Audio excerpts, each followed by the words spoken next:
Sportsman's Adventures with Captain Rick Murphy, presented by Yamaha. Get him, Randy.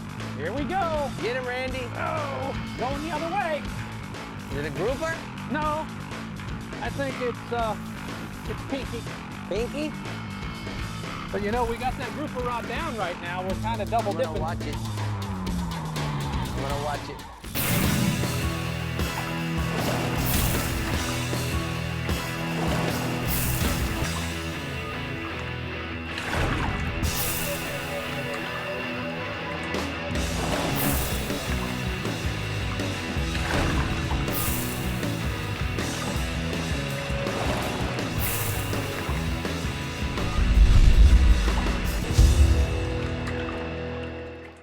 There's nothing like a mutton.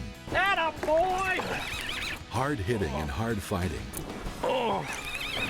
The king of the shallow water reefs and wrecks along the Florida coastline, and a welcome guest at any dinner table. Here we go. Get him, Randy. Oh. The mutton snapper is our guest on part 2 of our special Sportsman's Adventures from the Florida Keys. All right, here we go. Captain Rick Murphy and Captain Randy Tao depart from Islamorada in the heart of this chain of islands. The summertime sky is blue and the waters clear and calm. Fresh, live, and frisky ballyhoo are the bait of choice. Ballyhoo. Ballyhoo on a sabiki rig. Sabiki them one by one or throw the net. Just be sure you have a well full. There you go. Easy. All right. You know, Rick, you can catch these muttons on the reefs. You can catch them out here on these wrecks. But bottom fishing's probably, as you know, one of the most popular things people do for fishing. Everybody loves to catch a snapper. And it's cool because you can do it everywhere in Florida. Well, and you can take it to different levels. You know, what we're doing is maybe not for the average guy. It's a little more advanced, but the basics of getting a chum bag, anchoring down, dropping over a live shrimp, your chances of catching a fish are extremely good. Right. And as you catch these things and you get more familiar with how it works, then you change it up and you go, okay, I'll target a certain fish or a certain size. And then you're going to need the tackle and the equipment to do that. Right. That's why there's so many different rod lengths and makes and weights and everything, and reels and lines and hooks. They really do have a purpose for a lot of things. Now, if you're a guy who wants to come out and do this, where do you begin, Randy? What are you looking for? Well, you're looking for structure, rock, reef. You're looking for something that's going to hold them, a house. Bottom? Bottom. Swiss cheese bottom or Well, fans? it depends where you are. It's going to vary on the coastline where you're fishing, but the Keys are famous for their reefs. You know, we've got nothing but miles and miles and miles of reefs and rocks and ledges and all of these things where the fish live. And it could be from grunts, it could be from muttons, it could be yellowtails. It's kind of a little bit everything. Oh, look what you did. What did I do? You caught another one of these pink things. I like it. You know, they're really crowding us today. You know, Randy, that's what makes the world go round right there, bub. I'm telling you. Is a nice big mutton snapper. That's hard to beat right there. Yeah. Great fight. Great fight. Fun. And great table fare. Oh, man. Great table fare. Excellent eating. All right, well, let me help you with that hook. He's sticking his tongue out at you, too. Is that what that is? Yeah. He's saying, you got me. Poke him. Deflate him for me. All right. Just a little more. You didn't quite penetrate. Oh, now you hear that pop? There it goes.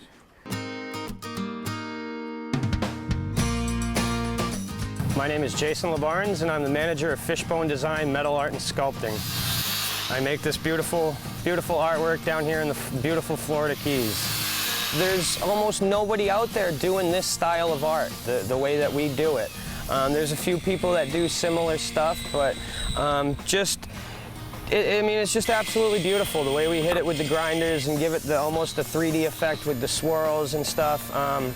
It's an actual style of art called pierce point metal art. And an older gentleman showed us how to do it, and we just loved it, and we just took it and ran with it. Everything just comes from our head, you know. We want to make a new sculpture, so we'll go diving and we'll see a very beautiful fish, and maybe that's the next fish that we make. We live in the most beautiful place in the world, and we make some very beautiful art, and at the end of the day, it's just, there's nothing I'd rather be doing.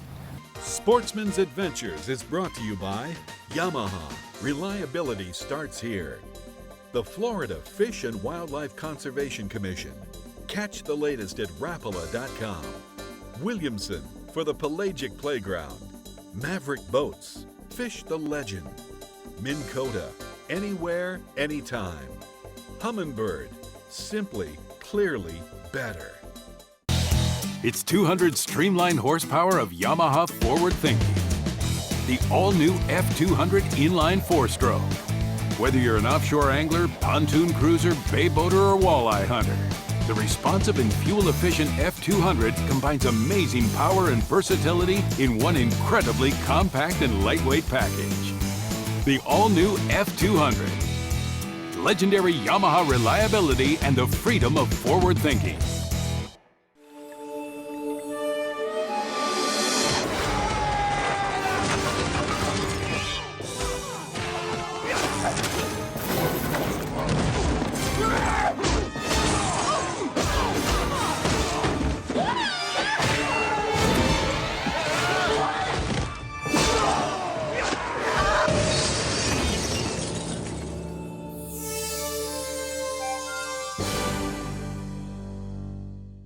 For years, they've quietly taken you where the fish are. But now the silence is about to break.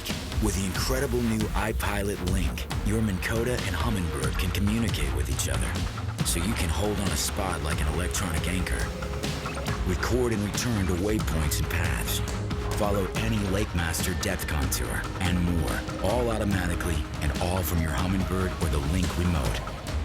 They talk, and you'll be speechless.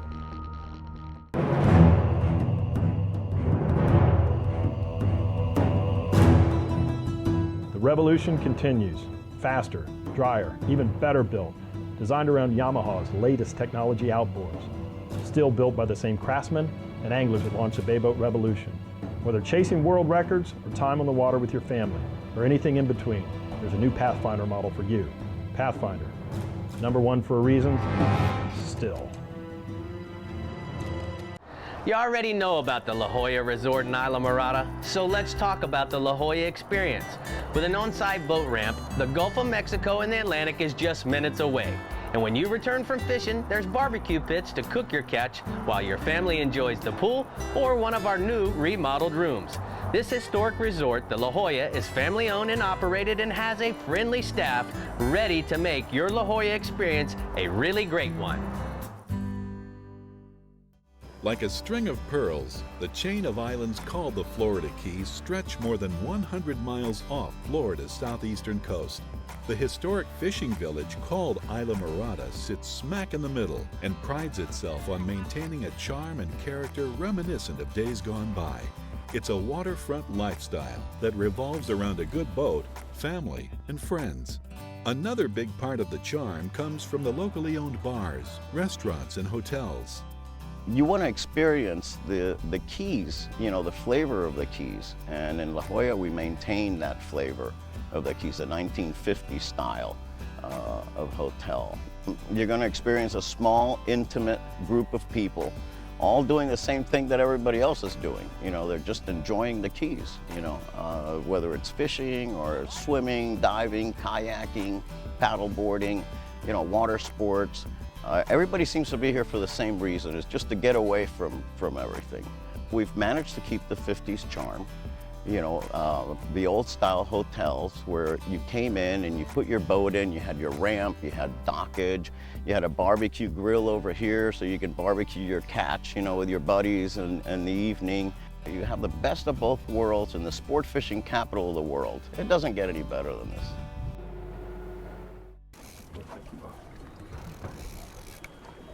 Get him, Randy. Here we go. Get him, Randy. Oh, going the other way.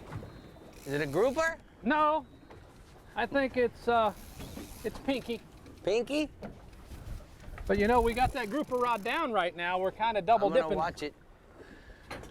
I'm gonna watch it.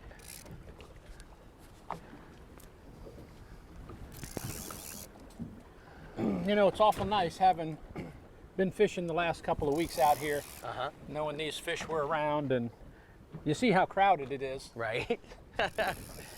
You know what also makes this nice, that it's not blowing 10 or 15. It's just barely a breeze on the water. You know what I mean? Which keeps it not so hot, but... It could be so much hotter. Yeah. But it's comfortable. The good part is that there's a bend in that rod. That there is. That's awesome. You're gonna check it out for me? Gonna need your help on this. All right. Now, Randy, let me ask you, if a guy wants to come down here and do this, what would you suggest? Should he try fishing with a guide first?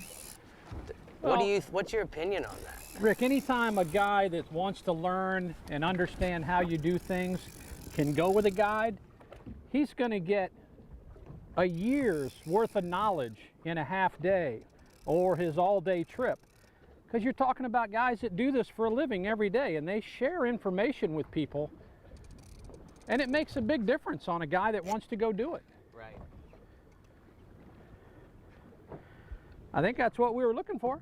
That is. I do okay? You did good. You did really good. Okay, Look at what he's got in his mouth. Those little sand perch. look at this. He's full of stuff. Wow. Isn't that interesting? Look at this. This is all that bait we're marking out here. You know, they call these things, I believe, tomtates. They're like a grunt, and you find them on the reef. Look at that. He's still got a couple in there. That's what they're eating. Wow. Get him, Randy. Get him, Randy.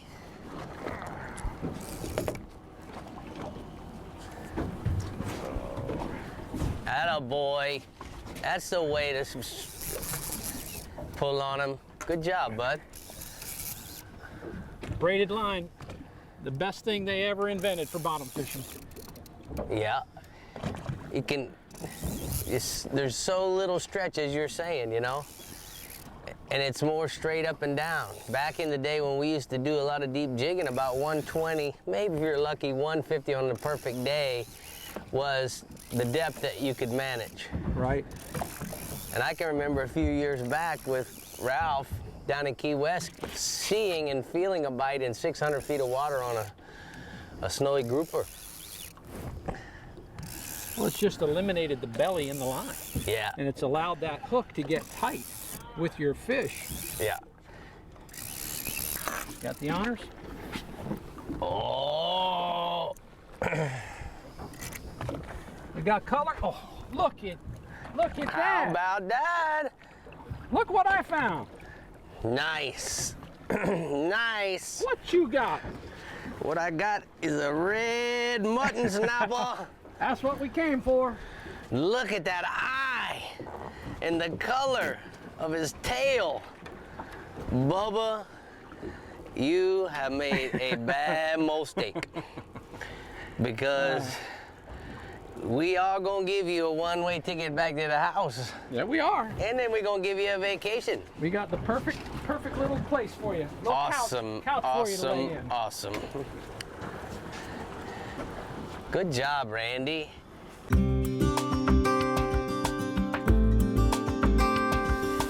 Chances are you spent a lot of time in the outdoors when you were growing up. Hours spent fishing, hunting, camping, hiking, or simply playing in the outdoors helped you get connected with nature.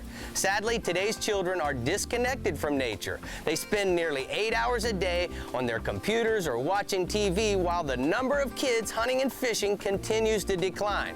And that's why the Florida Fish and Wildlife Conservation Commission, together with the Wildlife Foundation of Florida, created the FYCCA FYCCN, the Florida Youth Conservation Center Network, to encourage kids to participate in the outdoors. A statewide network of conservation centers, the FYCCN features wild outdoor centers offering deep woods experience that connects to near outdoor sites in the communities where kids live. You can help kids learn to love the outdoors and become stewards of our precious outdoor heritage. You can help us create the next generation that cares. Go to fyccn.org to learn more.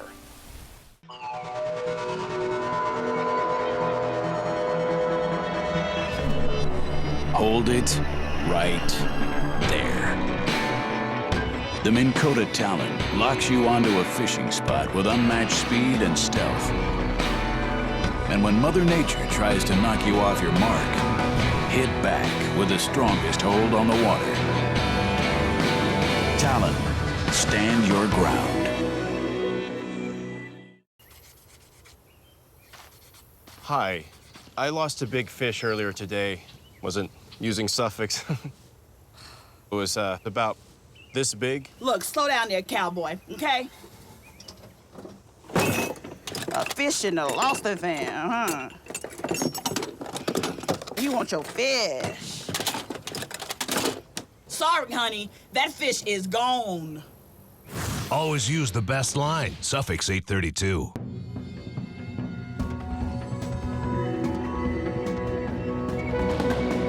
Welcome to the inner circle. Rotating coverage up to 300 feet gives you a detailed 360-degree view of structure, contour changes, and fish. So you can see them before they see you. Introducing 360 imaging, only from Humminbird. I got my first Yamaha in 1994, and I still use that outboard in the Bahamas today.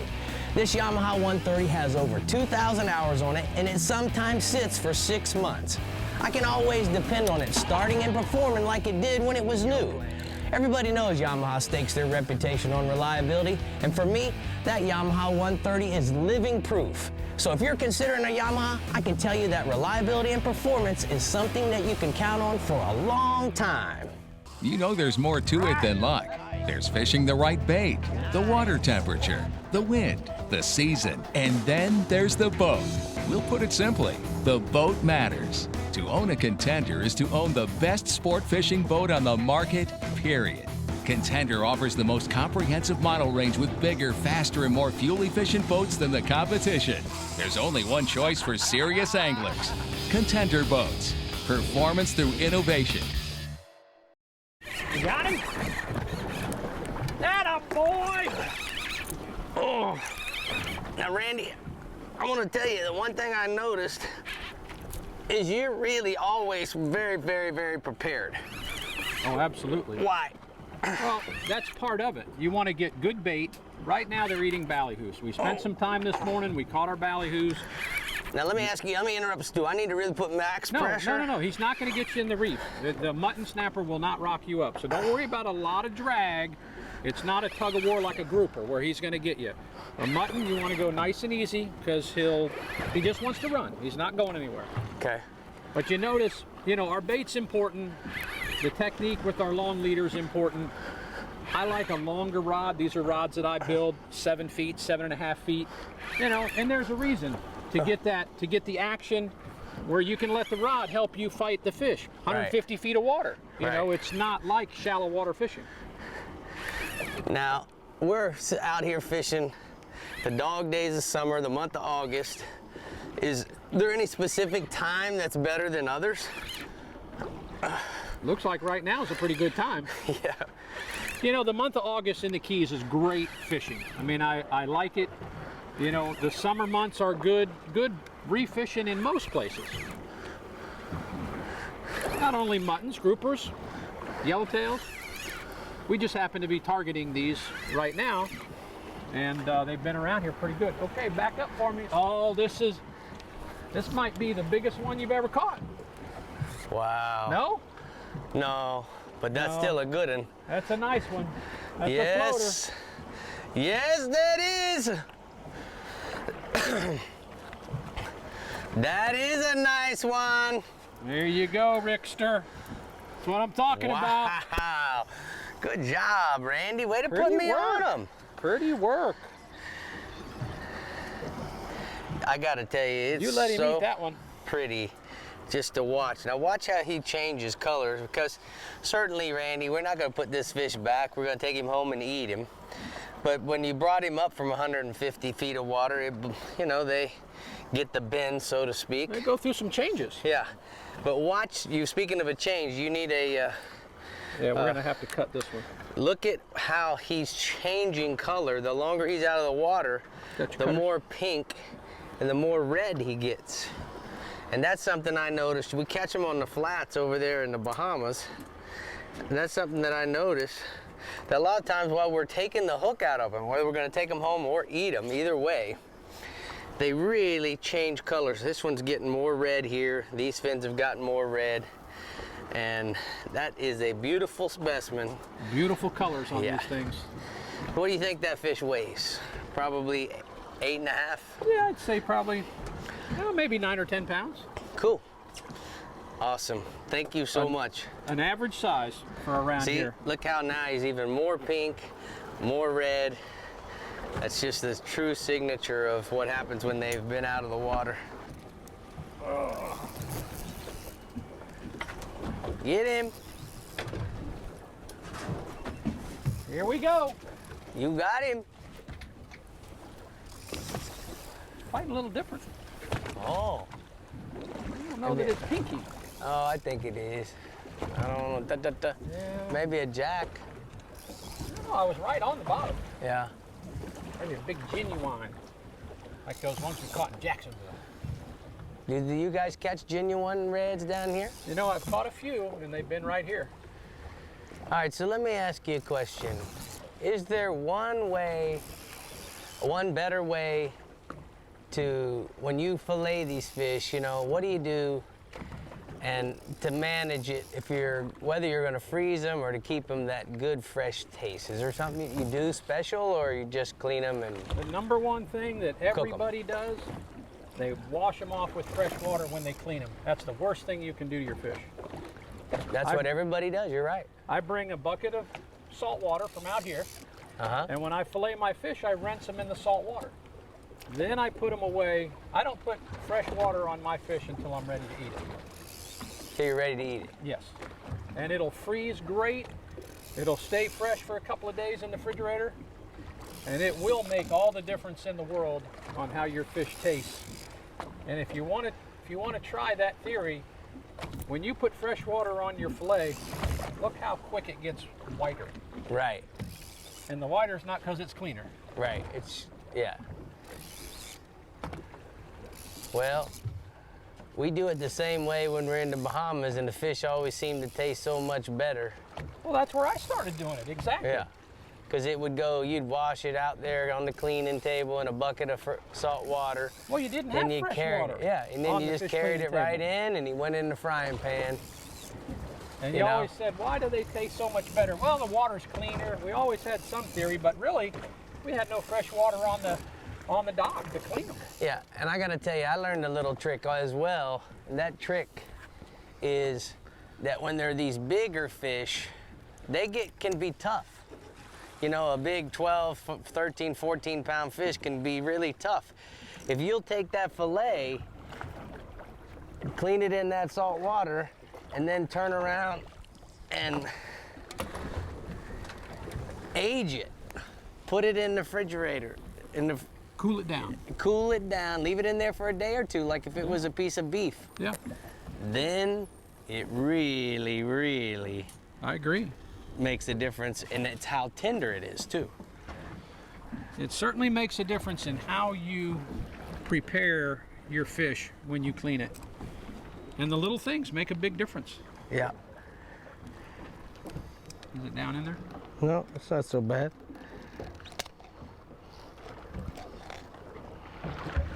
Yeah, the salt water thing, the older I get, the harder it is to remember. But it does make a big difference. And we're going to do that today. We're going to take a bucket of salt water home with us. Clean them. And get that nice, clean salt water. Somebody did something to this guy's tail. got a tip of his tail gone. Uh-oh. He made a bad deal down there. Yeah. Forgot to pay the rent. All right, I gotta tell you, Randy, just like always, bud, you make the Sportsman's Adventures a sportsman's adventure. Well, that's because it's fishing with you, and we've known each other a long, long time, and that makes it special. Yeah, I appreciate this. You're welcome. And Ridge and Colin gonna appreciate it too.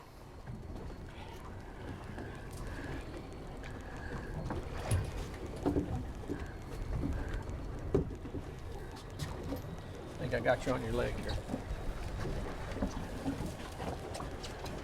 There might be a condo for him.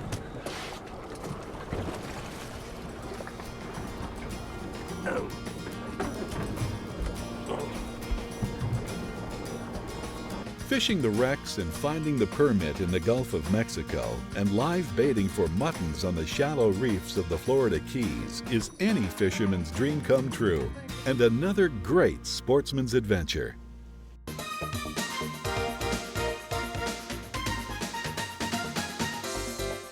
Check out the Sportsman's Adventures website at sportsmansadventures.com.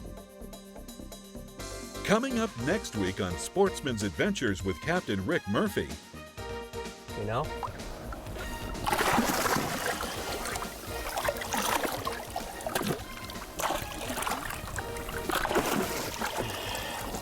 This shark may be long enough to turn around and bite me, so I probably better not grab him by the tail. Sportsman's Adventures was brought to you by La Jolla Resort, a place for families and fishermen. Costa Del Mar, see what's out there. Trigger X, Trigger the Bite. Ameritrail, custom trailer manufacturers. Contender Boats, performance through innovation. Suffix Lines, the world's most hardcore fishing line. And VMC, your expert in hooks.